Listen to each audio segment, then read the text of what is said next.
নমস্কার সুধী ভক্তবৃন্দ,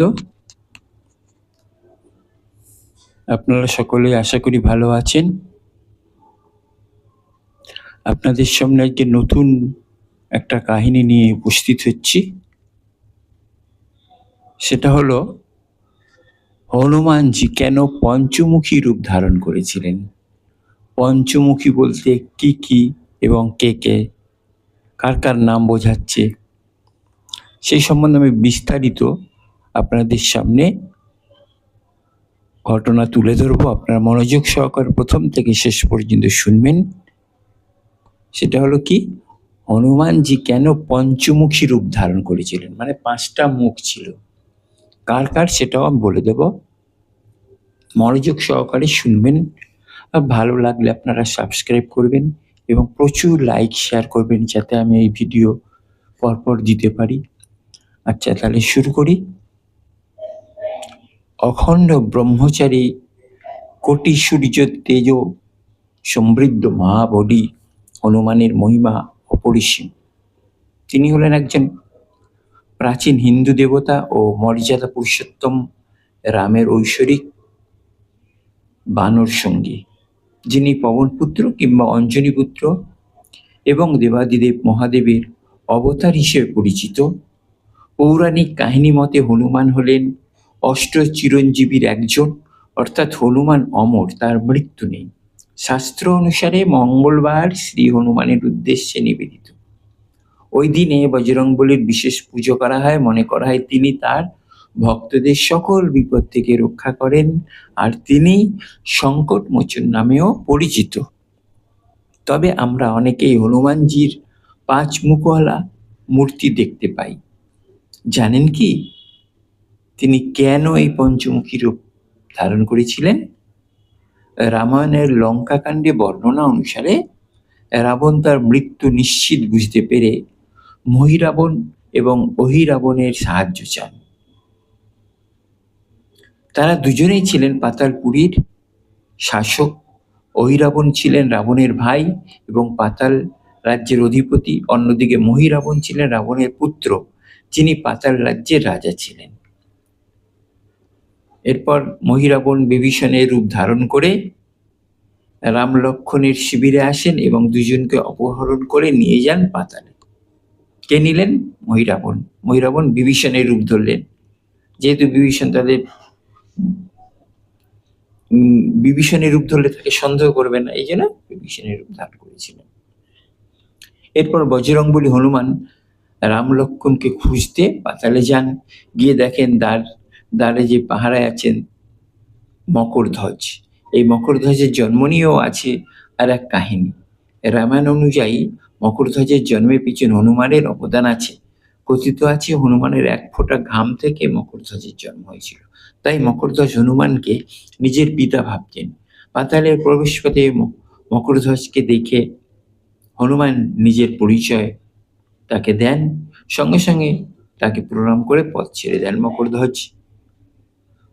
এবার হনুমান পাতাল প্রবেশ করে দেখেন, হনুমান যখন পাতাল প্রবেশ করেন তখন মহিরাবণ এবং অহিরাবণ পাতালের ভৈরবের কাছে রাম লক্ষ্মণকে বলি দেবেন বলে পুজো শুরু করেছেন। তার পাশে জ্বলছে 5টি প্রদীপ। হনুমান বুঝতে পারলেন যে এই মহিরাবণকে বিনাশ করতে হলে এই 5টি দ্বীপ একসাথে নেভাতে হবে। তাদের মুখ আবার 5 দিক, তাই 5 দিকে 5টা মুখ। তাই হনুমান 5টি মুখ ধারণ করলেন। কিংবদন্তি অনুসারে হনুমানের এই 5 মুখ হলো বরাহ মুখের মতো। সেই মুখটি হলো উত্তর দিকে। নরসিংহের মতো দেখতে মুখ থাকলো দক্ষিণ দিকে, আর গরুর রূপী মুখ থাকলো পশ্চিম দিকে। হয়গ্রীবা বা ঘোড়ার মুখ হলো আকাশমুখী, উপরের দিকে ঊর্ধ্বমুখী, আর হনুমানের নিজস্ব মুখ হলো পূর্বমুখী। এই পঞ্চমুখী নিয়ে মহাশক্তিশালী হনুমান পাতাল প্রবেশ করে পঞ্চদিকে ফু দিয়ে নিভিয়ে দিলেন 5টি দ্বীপ। তারপর মহিরাবণ শিরচ্ছেদ করে বিনাশ করে উদ্ধার করলেন রাম লক্ষ্মণকে। তাহলে এই পঞ্চমুখী হনুমানের 5টি মুখ, তাদের সম্বন্ধে কিছুটা বলি।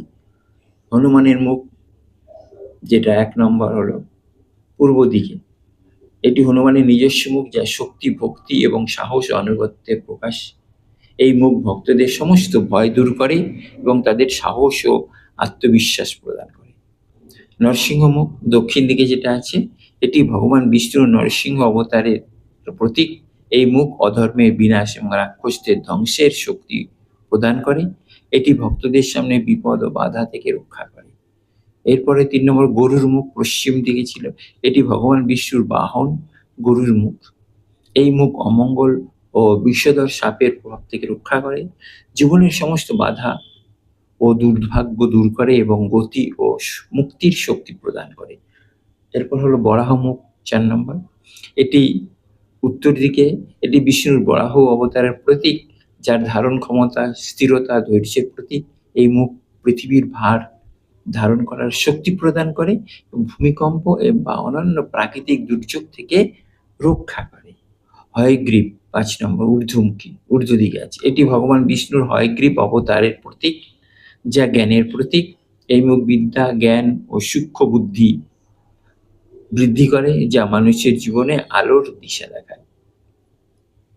তাহলে এই পঞ্চমুখী হনুমান সাধনা করলে তার কি লাভ হচ্ছে? এই পঞ্চমুখী হনুমান রূপের পূজা করলে বেশ কিছু ফল পাওয়া যায়। যেমন ভয় ও বিপদ দূর হয়, জ্ঞান ও বুদ্ধির বিনাশ ঘটে, অসুর শক্তি ও অমঙ্গল দূর হয়, জীবনে স্থিতিশীলতা, ধৈর্য আসে, সকল প্রকার বিষ, ভয় ও দুর্ভাগ্য থেকে মুক্তি পাওয়া যায়।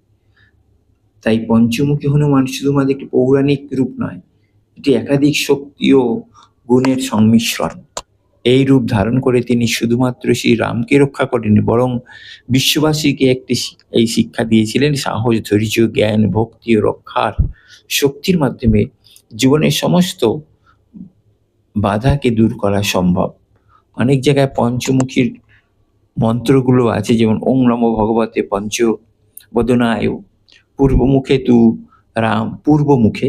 তু রামদূতায় নমঃ, উত্তর মুখে তু নরসিংহায় নমঃ, পশ্চিম মুখে গরুরাসায় নমঃ, দক্ষিণ মুখে